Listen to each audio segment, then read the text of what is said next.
Good evening, you're watching News Mongolia on MNB World. I'm your host, Susanna Oktay. For our top stories, the government takes steps to improve management of Erdenes, Tolgoi and national surveillance systems. The railway and road construction project at the Erdenet Industrial and Technology Park will be completed by the end of this year. Mongolia jumps 28th place in e-government development index. For other news, stay tuned.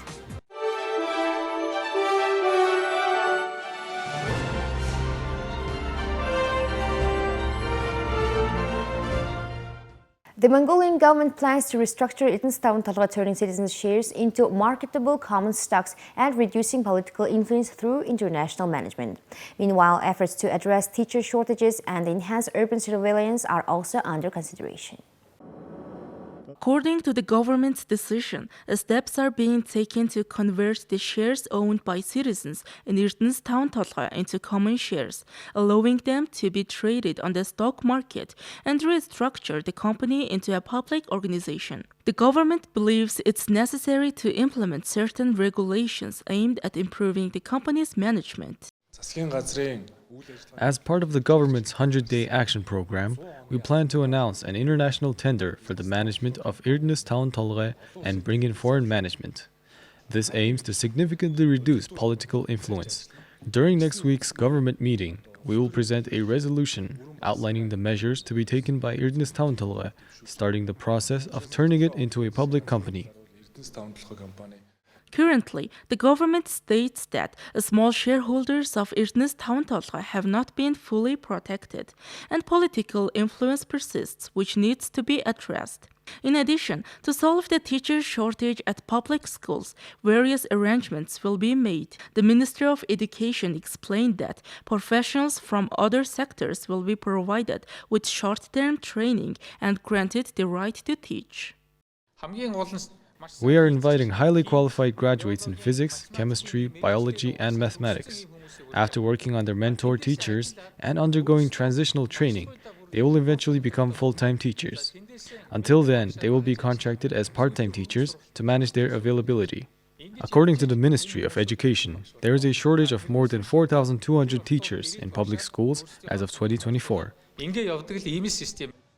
Additionally, the government has decided to establish a centralized monitoring center in Ulaanbaatar and subsidiary centers in provincial capitals to improve street surveillance systems. The Minister of Justice and Internal Affairs say that this step would enhance maintenance, oversight, and crime prevention efforts. A concern we must address is the potential violation of privacy due to increased surveillance. To ensure personal data security and prevent any leaks from government-held information, amendments to the Personal Information Law and other relevant laws will be considered. For the establishment of the monitoring centers, the government has allocated 8 billion Mongolian tugruks for Ulaanbaatar and 20 billion Mongolian tugruks for the provinces. However, the Minister of Justice highlighted that 40% of previously allocated funds were used inefficiently, and 31% of existing cameras are not in working order due to a lack of technological upgrades. Arkham Province has announced the launch of a new project in collaboration with the Erdenet Mining Corporation. Out of a total 12 planned projects, the Erdenet Mining Corporation will implement 6. One of these is Erdenet Industrial and Technology Park, which is planned to be constructed near the copper processing complex based on the copper molybdenum deposit located in Baingundersum. The Erdenet Industrial and Technology Park is expected to complete its first phase by 2028 and begin producing copper cathodes and molybdenum. The park will be built on an area of 1,217 hectares. Once the main factories are operational, the park is projected to generate an annual income of about $1.3 billion with a net profit of $91.4 million. The core facility of the park will be a copper concentrate, a smelting and refining plant. Currently, 45% of the railway work and 85% of the road construction have been completed. These works are expected to be completed by 2024, after which they will be inspected by State Commission. Another critical aspect is the power supply. The electricity supply plan has been prepared and approved. It includes the construction of 220 kilowatt, 110 kilowatt. It includes the construction of 220 kilowatt, 110 kilowatt, and 35 kilowatt substations, the expansion of the existing 220 kilowatt substation, and a 110 kilowatt overhead power line to provide electricity for the Erdenet Industrial and Technology Park. Additionally, a 63 kilowatt substation will be built at the park, as well as a 63 kilowatt substation for the copper concentrate smelting plant.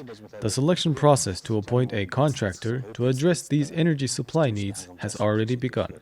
65% of the total workforce at the Erdenet Industrial and Technology Park is employed at the copper concentrate smelting and processing plant.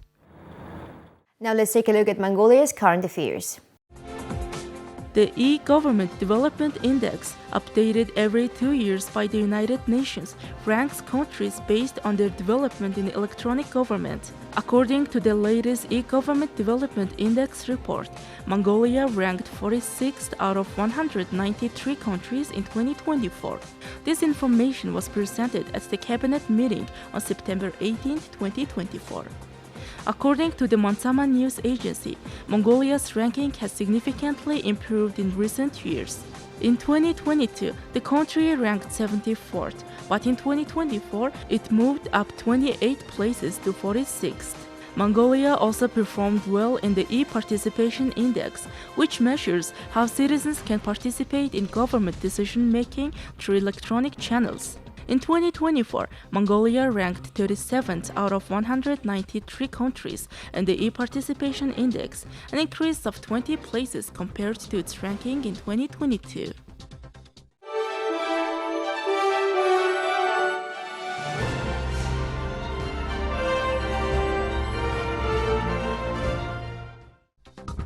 The Ambassador Extraordinary and Plenipotentiary of the French Republic to Mongolia, Corinne Pereira da Silva, presented her letter of credence to the President of Mongolia, Khurelsukhna. The President of Mongolia highlighted the long-standing history of Mongolian-French relations, noting the active progress in recent years. According to the Mansama news agency, the head of state expressed his confidence that bilateral relations would reach the level of a strategic partnership. President Khurelsukh reaffirmed his belief that the key projects and programs discussed during last year's state visit of the President of the French Republic to Mongolia, the state visit of the President of Mongolia to France, and the meeting between the heads of state in Paris in July 2024 would be successfully implemented. The Mongolian president expressed confidence that next year's celebration of the 60th anniversary of diplomatic relations would be marked with grand ceremonies and wide-reaching events. He emphasized his confidence that bilateral relations between the two countries would be enriched with economic content, and cooperation in education, culture, and people-to-people ties would further expand. Ambassador Corinne Pereira da Silva underlined that cooperation between Mongolia and France is at an all-time high in bilateral relations. The ambassador expressed her commitment to continue her efforts to strengthen cooperation in all sectors. And here's the currency exchange rates provided by the Mongol Bank.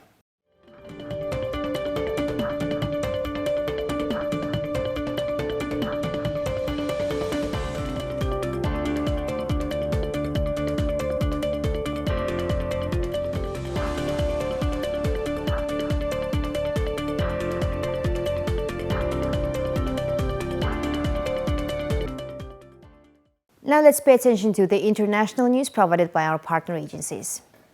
European Union Chief Ursula von der Leyen on Thursday pledged billions of euros for flood recovery for Central European countries that suffered enormous damage to infrastructure and housing during the current flooding that has claimed 24 lives in the region. Von der Leyen paid a quick visit to a flood-damaged region in southeastern Poland and met with the government heads of the affected countries, Poland, Austria, the Czech Republic, and Slovakia. I am here to reassure you that Europe stands by your side. This is a moment of need, of disaster, of natural disaster, and we have all to stand together to overcome the challenge. And it was for me, on one hand, heartbreaking to see the destruction and the devastation through the floods. But I must also say it was, on the other hand, heartwarming to see the enormous solidarity between the people in your countries, the volunteers, the countless volunteers helping day and night, tireless, to overcome this disaster. Europe is by your side. She said funds will be acutely available for repair from the EU's Solidarity Fund.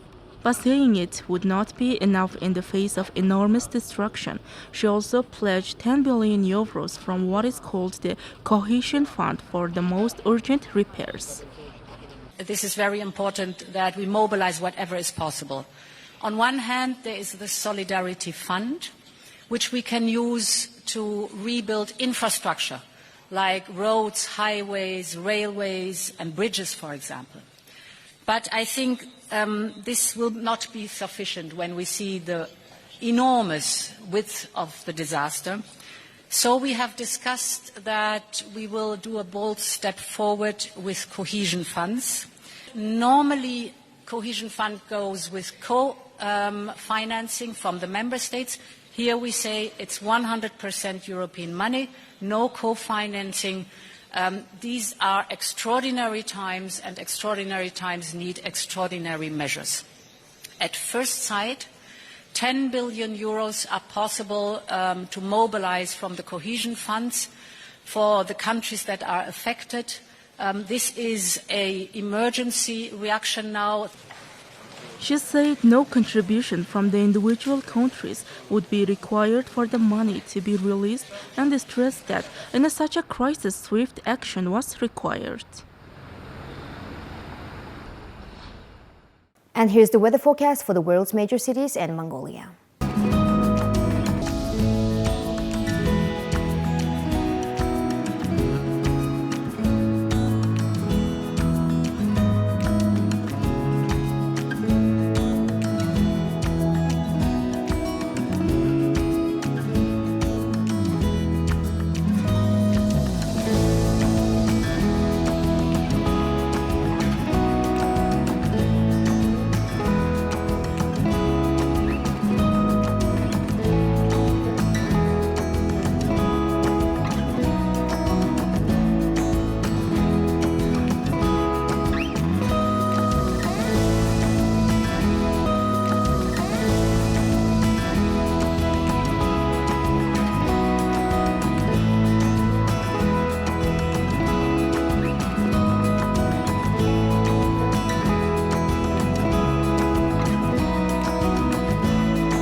Well, that's all for today. Thank you for staying with us. We'll see you on Monday with more stories and updates. Please follow MNB World on Facebook, YouTube, and Instagram. Have a nice evening. Goodbye.